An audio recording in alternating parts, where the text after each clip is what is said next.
বলিউডের টাইগার তিনি, বয়স ৬০, কিন্তু মনোবল যেন অনেক তরুণদের চেয়েও দৃঢ়।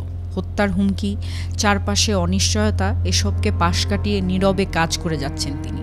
আর এখন এসে জানা গেল সব কিছুর পাশাপাশি তিনি দীর্ঘদিন ধরে লড়াই করছেন মস্তিষ্কের একাধিক জটিল রোগের সাথে। হ্যাঁ, আমি বলছি বলিউডের টাইগার খ্যাত সালমান খানের কথা।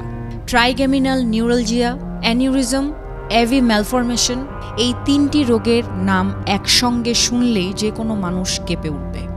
এর মধ্যে ট্রাইগ্যামিনাল নিউরালজিয়াকে বলা হয় সুইসাইড ডিজিজ, কারণ অসহনীয় ব্যথা থেকে মুক্তি পেতে অনেকে আত্মহত্যাও করে বসেন। সালমান খান এই অসুস্থতা নিয়েই বছরের পর বছর কাজ করে গেছেন।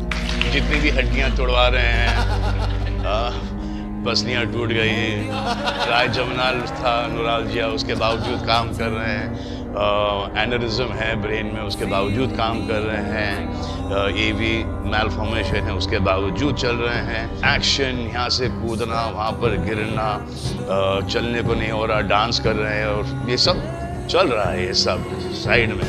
কপিল শর্মা শোর অনুষ্ঠানে নিজের এই কষ্টের কথা জানিয়ে সালমান বলেন, প্রতিদিন হাড় ভাঙছে, পেশি ছিঁড়ে যাচ্ছে, তবুও শুটিং করে যাচ্ছি, কাজ চালিয়ে যাচ্ছি। সালমান খানের মতো পাথুরে শরীরের মানুষের মুখে এমন কথা জাস্ট অবিশ্বাস্য লাগছিল।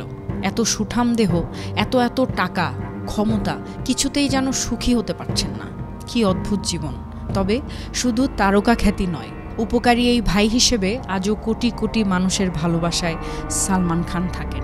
এই বয়সে এসেও যিনি বলেন, আমি এখনও লড়ছি, বিষয়টি আসলে সাহসের, প্রেরণা।